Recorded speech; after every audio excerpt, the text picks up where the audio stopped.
আমি আর একটাও phone call তুলবো না। এত রাত? লিসেন ঋষভ, আমি তোমার স্পর্শ ভুলে গেছি, আমি তোমার গন্ধ ভুলে গেছি, সবকিছু ফোনে হয় না। রাখো তো।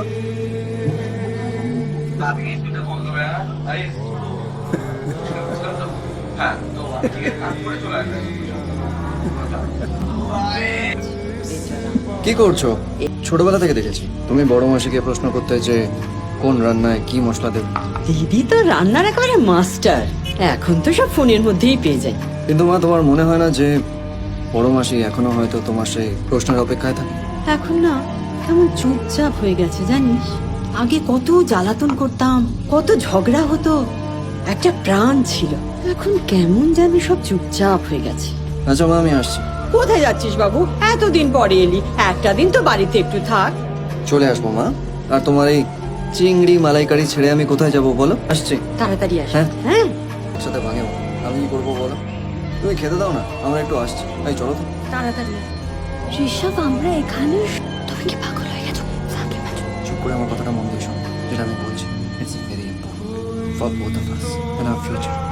ওকে, আজকে কিন্তু আমরা সবাই এক একটা আইল্যান্ড হয়ে গেছি। মানে আমরা সবাই এক, আর যত কানেক্টেড হচ্ছি ততই একাকিত্ব বাড়ছে। আর সেই জন্যই একদিন আমি তোমার ফোনটা আর আমার ফোনটা নিয়ে ছুঁড়ে ফেলে দেবো।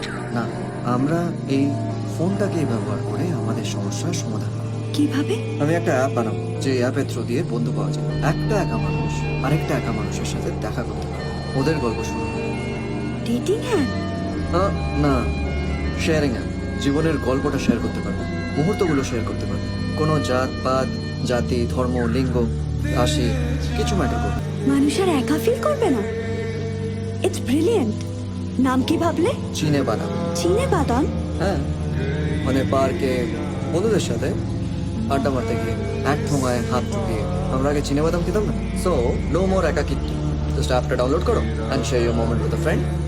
কিন্তু এইসব তুমি একা কি করে করবে? তোমাকে বললো আমি এসব একা করবো? আমি খুব তাড়াতাড়ি ইন্টারভিউ না আসবো। আর আমি ভাবলাম তুমি আমাকে এখানে প্রেম করার জন্য ডেকেছো। সেটা যদিও তুমি খুব একটা ভুল ভাবো।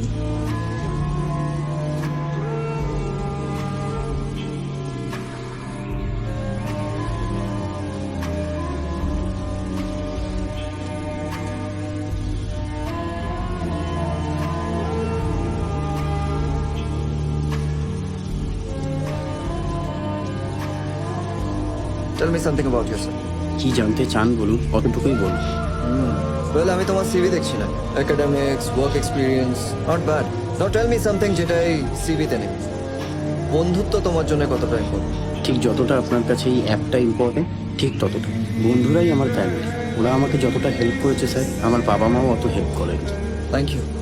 মাইসেল তারক বিশ্বাস, আমি গোবর্ধন টেকনোলজিক্যাল ইনস্টিটিউট থেকে অ্যাপ প্রোগ্রামিং শিখছি। স্যার, আমার এই চাকরিটা খুব দরকার স্যার। আমি এইচএসে 85% মার্কস নিয়ে ক্লাসে টপ করেছিলাম। কটা বন্ধু হয়েছে তোমার? না স্যার, আমি বন্ধু বান্ধব নিয়ে সময় নষ্ট করি না। আমি সব কাজ পারি, এই অফিসের যা কাজ হবে আমি সব করে দেবো। আর আমায় নিলে কখনো কোনো অজুহাত দিয়ে আমি ছুটি নেব না। একটা বন্ধু নেই? আছে, বাট তাদের সাথে আমার কোনো টাচ নেই। No interference in professional life. Sir, আমি খুব ভালো রান্নাও পারি, অফিসের পিকনিকে যদি লাগে। Very good, I will get back to you. Please. আমি visual officer, I can't think in words. চিনে বাদাম শুনলে মাথায় কি আসে? ওই বাদামের গায়ে যে দাগগুলো, চাঁদের গায়ে যে ছোপ ছোপ দাগ আছে, তার সাথে অনেক মিল আছে। ওকে, তুমি কি কোনোদিনও কোনো অ্যাপ ডিজাইনিং করেছো? না। Alright then, why should I hire you? আমাকে জিজ্ঞেস করছেন আপনি কোনো কাজ কেন করবেন, আমি কি করে বলবো স্যার? রাইট। হ্যালো, আমি এখানে। জানি স্যার, 1 মিনিট দেবেন স্যার প্লিজ। হয়ে গেছে স্যার, বলুন। আমি কি বলবো? তুমি ইন্টারভিউ দিতে এসছো, তুমি বলবে। ও অনেক জায়গায় ইন্টারভিউ দিয়েছি, কেউ আমাকে নেয় না, তাই ফ্রিল্যান্স করতে হয়। এখন কি করছিলে? ওই একটা অ্যাপেরই কাজ করছিলাম,